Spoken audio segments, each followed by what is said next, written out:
Hello my dear student, देखेंगे बेटा आज का यहाँ पर मोस्ट इंपोर्टेंट टॉपिक फिजिक्स में कौन सा टॉपिक है? तो बेटा अवतल दर्पण से प्रतिबिंब रचना के नियम। Very very most important topic है। कभी कभी स्टूडेंट लोग कंफ्यूज हो जाते हैं, प्रतिबिंब नहीं बना पाते हैं अवतल दर्पण से क्योंकि उनको रूल नहीं आते, और यदि नियम आते हैं तो वो प्रतिबिंब बना पाते हैं अच्छी तरह से। तो हम यहाँ पर प्रतिबिंब रचना के नियम समझेंगे कि अवतल दर्पण से प्रतिबिंब बनने के नियम क्या है, क्या क्या नियम है। तो ध्यान से समझेंगे माय डियर। देखेंगे बेटा, जैसे मैं आपसे कहूँ, ये मेरे भाई एक अवतल दर्पण है जिसका ये मुख्य अक्ष है। यहाँ पर आप सभी को पता है ये क्या है बेटा, ध्रुव है, और यहाँ पर सपोज फोकस है, ये वक्रता केंद्र है और इधर अनंत है।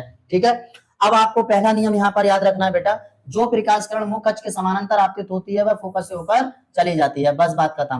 बेटा पहला नियम क्या है? जो प्रकाश किरण मुख्य अक्ष के समानांतर आपतित होती है वह फोकस से होकर चली जाती है। किसके पश्चात? तो परावर्तन के पश्चात। रूल को अच्छे से समझना भाई।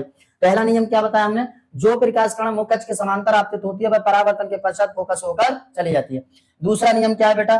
जो प्रकाश किरण फोकस से होकर आपतित होती है वह परावर्तन के पश्चात मुख्य अक्ष के समानांतर हो जाती है। दैट इज राइट बेटा। नेक्स्ट इसका नियम है, जो प्रकाश किरण वक्रता केंद्र से होकर आपतित होती है मेरे भाई, वो उसी दिशा में सीधी निकल जाती है।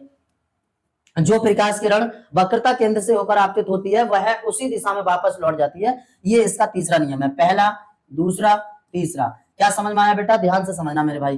पहला नियम क्या बताया मैंने? जो प्रकाश किरण मुख्य अक्ष के समांतर आपतित होती है परावर्तन के पश्चात वो फोकस से होकर गुजर जाती है। दूसरा नियम, जो प्रकाश किरण फोकस से होकर आपतित होती है वह परावर्तन के पश्चात मुख्य अक्ष के समांतर हो जाती है। तीसरा नियम, जो प्रकाश किरण वक्रता केंद्र से होकर आपतित होती है वह परावर्तन के पश्चात उसी दिशा में वापस लौट जाती है। इसका अगर आप याद रखना चाहते हैं तो चौथा नियम भी याद रख सकते हैं बेटा, जो कि आप सभी बच्चों को पता है। चौथा नियम, जो प्रकाश किरण ध्रुव से होकर आपतित होती है बेटा, जो प्रकाश किरण ध्रुव पर आपतित होती है वह परावर्तन के पश्चात उसी माध्यम में वापस लौट जाती है। ये इसका बेटा चौथा नियम है, यहाँ पर याद रखना। तो चार नियम है अवतल दर्पण से प्रतिबिंब रचना के नियम। बड़े आराम से समझ गए होंगे। चलिए तो वीडियो को शेयर कर देंगे, लाइक कर देंगे, चैनल को सब्सक्राइब कर लेंगे। जय हिंद।